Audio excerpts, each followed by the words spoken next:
भाजपा के प्रबुद्ध सम्मेलन में पार्टी कार्यकर्ताओं को मिले निर्देश। मथुरा पदाधिकारियों ने कहा 400 पार का लक्ष्य पूरा करने को करेंगे मेहनत। आज जनपद मथुरा में उत्तर प्रदेश के मुख्यमंत्री योगी आदित्यनाथ जी का आगमन हुआ। आज प्रबुद्ध सम्मेलन में क्या कुछ मुख्यमंत्री जी ने आदेश दिया, क्या कुछ कहा, आइए जानते हैं। हमारे साथ भाजपा नेता प्रदीप गोस्वामी जी मौजूद हैं, आइए उनसे बात करते हैं। आज क्या कुछ मुख्यमंत्री जी ने आदेश दिए, क्या कुछ कहा?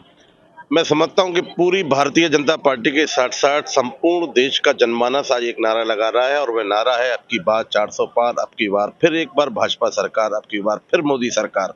उस नारे को साकार करने के लिए उत्तर प्रदेश की सरजमीन पर भारतीय जनता पार्टी के वरिष्ठ नेता मुख्यमंत्री योगी आदित्यनाथ जी ने ये स्थान चुना। मथुरा शहर का योगीराज श्री कृष्ण जी की सेवा करने के पश्चात ब्रजवासियों के बीच आए और उन्होंने आश्वस्त अपने लिए भी किया, जनता को भी आश्वस्त किया कि इस बार हम 400 पार की संख्या को पार के लेके जाएंगे।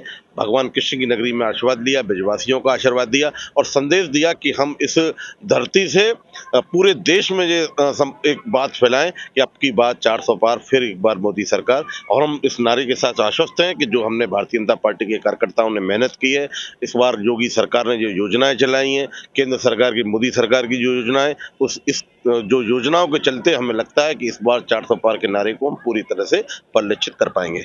इस बार यमुना मैया को लेकर मुख्यमंत्री जी ने बहुत बड़ी बात कही है कि सांसद हेमा मालिनी जी कई बार सांसद में इस बात को रख चुकी हैं और उनका ये भी कहना है कि कहीं ना कहीं मथुरा के भी लोगों को इसमें जागरूक होना पड़ेगा। आप क्या कहना चाहेंगे जी? मैं समझता हूँ केवल मथुरा की, यमुना की नहीं, भारतीय जनता पार्टी के नेतृत्व वाली सरकार जब देश के अंदर, प्रदेश के अंदर आई तो हमने न केवल यमुना, गंगा, कावेरी, मतलब संपूर्ण देश के अंदर एक पूरा मंत्रालय हमने उसका जल शक्ति मंत्रालय के नाते हमने बनाया। और केवल यमुना और गंगा की बात नहीं करते, देश में बहने वाली हर पवित्र नदी की हम बात करते हैं। हमारा संकल्प है कि हर नदी, जो नदी केवल धार्मिक रूप से नहीं, एक वैचारिक रूप से, एक जीवनचर्या के रूप से भी हमारा एक अधिष्ठान है, उसे जीवन रेखा है।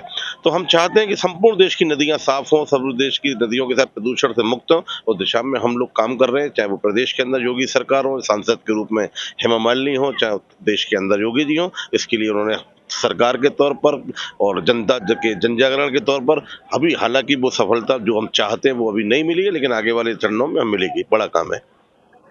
जैसा कि आपने देखा कि भाजपा नेता प्रदीप कुमार गोस्वामी ने बताया कि यमुना ही नहीं, भारत की हर एक नदी को स्वच्छ करने का काम पार्टी के द्वारा किया जा रहा है। अपने सहयोगी के साथ मैं हूं अमन मिश्रा, मल्टी न्यूज।